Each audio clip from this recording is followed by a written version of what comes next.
Tukikutangazia kutoka barabara ya Bahi, mtazamaji, karibu katika taarifa ya habari, tukikuletea mkusanyiko wa habari za kitaifa, kimataifa, uchambuzi wa kina wa habari za michezo, biashara na uchumi. Nitakayekutangazia ni mimi Ibrahim Mbwana. Tafadhali fuatana nami.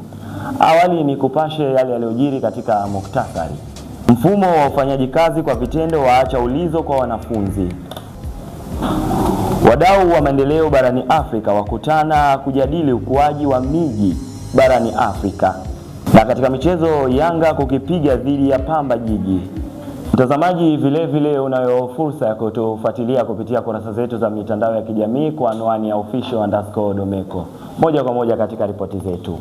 Mkuu wa idara kwa kushirikiana na mkuu wa chuo amefanya mabadiliko ya mfumo wa masomo kwa vitendo, hatua ambayo imezua maswali miongoni mwa wanafunzi, ambapo wanafunzi wa chuo hicho wanapaswa kufuata utaratibu huo mpya wa kufanya kazi za vitendo, ikiwa ni pamoja na namna ya kuwasilisha kazi kwa wakati.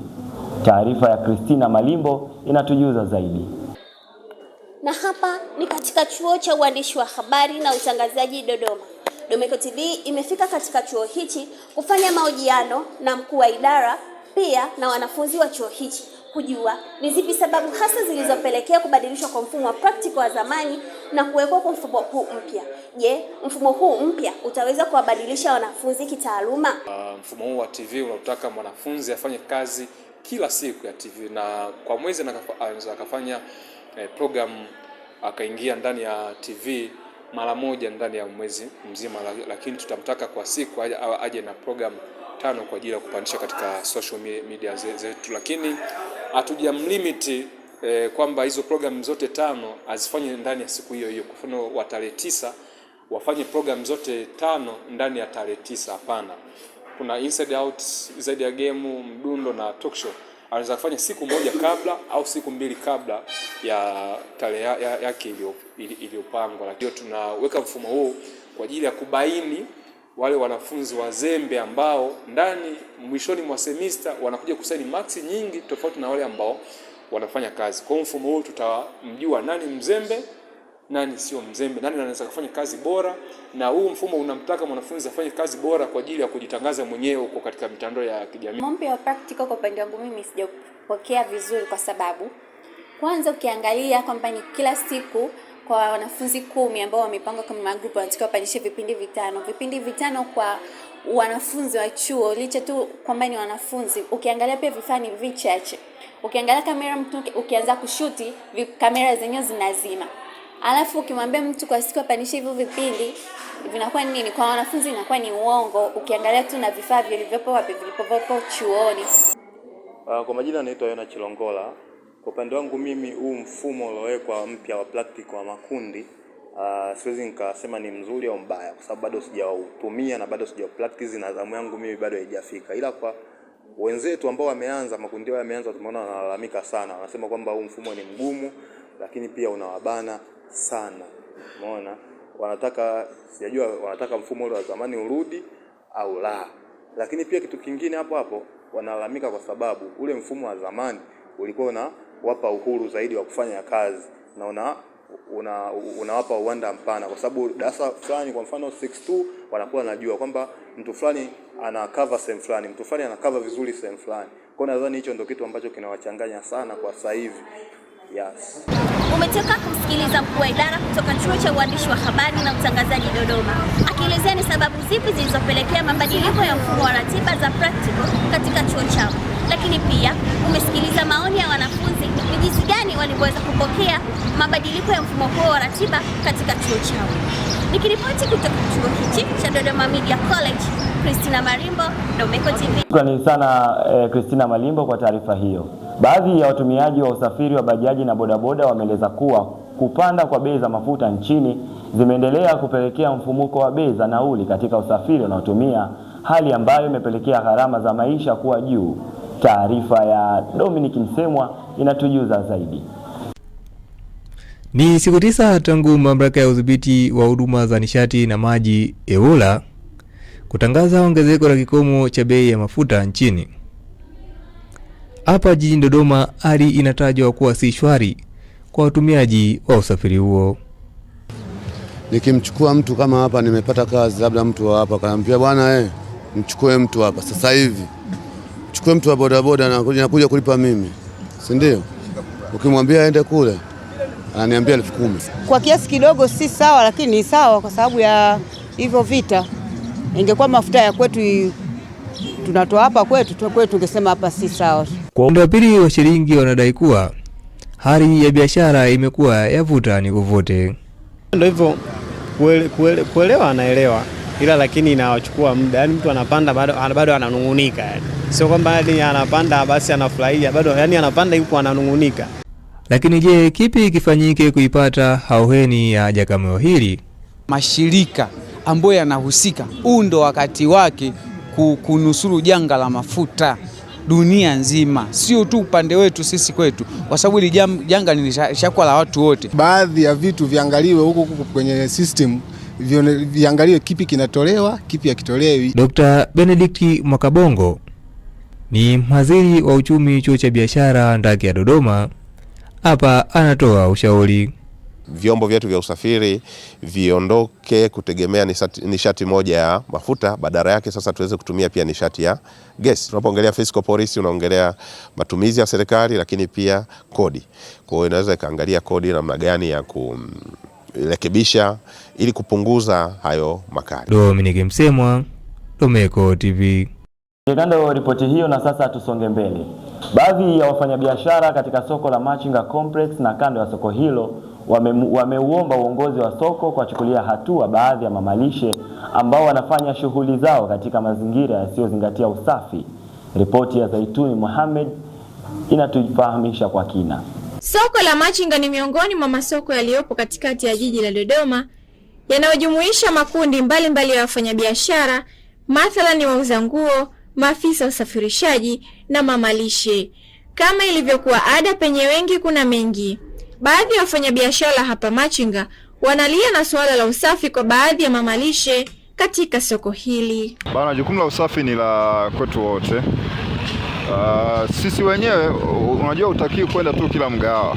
Unaona kila mamalishe unakuta mchafu, unakuta amekaa kimtindo, yani hali ya usafi unapoenda kwenye eneo hilo ni ya kuzingatia. Hilo ni kwa eneo hasa la wewe unaenda kuhudumia, lakini eneo la wanaotuhudumia wao wajitahidi kutufanyaje, kutuzingatia. Haya matumbo yetu haya ndio tunafanya tuishi. Kama huwezi kula, hali itakuwa mbaya sana. Kwa mimi nafikiri jukumu la usafi ni kwa wote wanaotuhudumia na sisi tunaoenda kupata chakula. Uongozi bana wajitahidi kwa wanawafuatilia pia wamantilie, wasio tu wale wanaokuja kukusanya kodi. Hali ni nzuri, lakini kwa serikali yetu ambayo ya Mama Samia Suluhu Hassan, tungeomba hii mitaro ili kufanywa ukarabati, iwe inapitisha maji vizuri, yawe ya juu hapa wafanyie mtaro uwe vizuri, lakini maji yawe yanapita kwa chini. Wale mamalishe ambao ni wanatupa maji machafu, kwa sasa hivi wamewekea mikakati mizuri.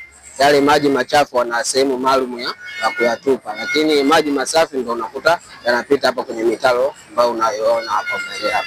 Nami katika hili kiguna njia mpaka kwa hao mamalishe kutaka kujua kulikoni. Hali ya usafi hapa sokoni ipo poa, na isitoshe pia usafi wa hapa sokoni napo pia upo.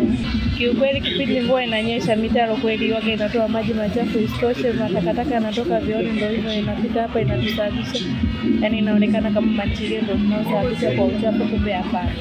Kiukweli hiyo inachukulia hali ngumu, kwa sababu ukiangalia na isitoshe tunakaribisha watu wakubwa mbalimbali wanakuja kula chakula hapa, isitoshe wanapokuta mazingira machafu, isitoshe kwetu sisi pia ina gari na isitoshe inaonekana kama sio wafanyakazi, na pia inachukulia kama sio ndio wazembe wa usafi wa mazingira, kumbe hapana. Na isitoshe kwenye mazingira napo pia tusaidie napo. Ni dhahiri shahiri kuwa usafi si shuruti, bali ni wajibu wa kila mtu ili kuweza kutunza mazingira na mazingira kuwa safi, hasa katika upande wa chakula. Na nikiripoti katika soko hili la Machinga Complex, ni mimi Zaituni Mohamed, Domeko TV. Mtazamaji, ripoti hiyo ndio inatufikisha kaditama ya habari za kitaifa. Tunarejea hivi punde na habari za kimataifa. Tafadhali endelea kusalia nasi.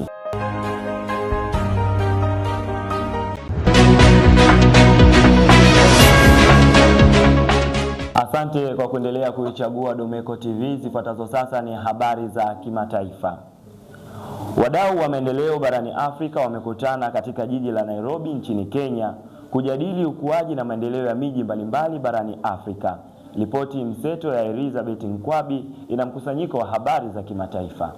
Na tuanzie katika jiji la Nairobi. Wadau kutoka nchi za Afrika wako jijini Nairobi nchini Kenya kwa ajili ya kuhudhuria mkutano wa pili wa Umoja wa Afrika unaoitwa Jukwaa la Miji Afrika AUF. Jukwaa ambalo lilianzishwa na Umoja wa Afrika ili kuwezesha mazungumzo na uratibu wa ukuaji endelevu wa miji na makazi ya watu barani Afrika. Mkutano huo unaofanyika Aprili 8 hadi 10 umewaleta pamoja viongozi wa kisiasa, watunga sera, serikali za mitaa na kikanda, washirika wa maendeleo, wasomi, sekta binafsi na wadau wengine husika ili kujadili changamoto na fursa katika miji ya Afrika. Na tuamie huko mjini Tehran.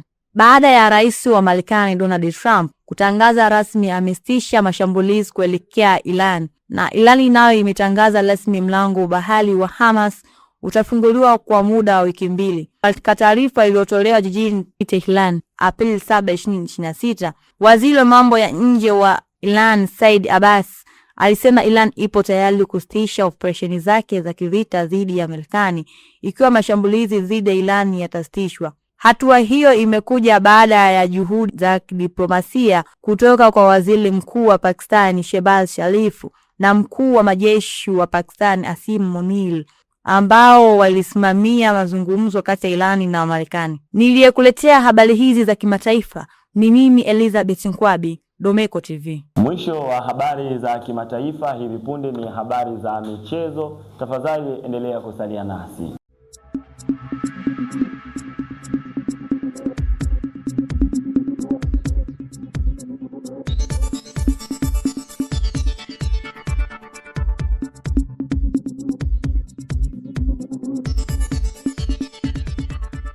Asante kwa kuendelea kuserelea matangazo haya sako kwa bako kutoka hapa Domeko TV, na sasa ni wasaa wa kuangazia habari za michezo.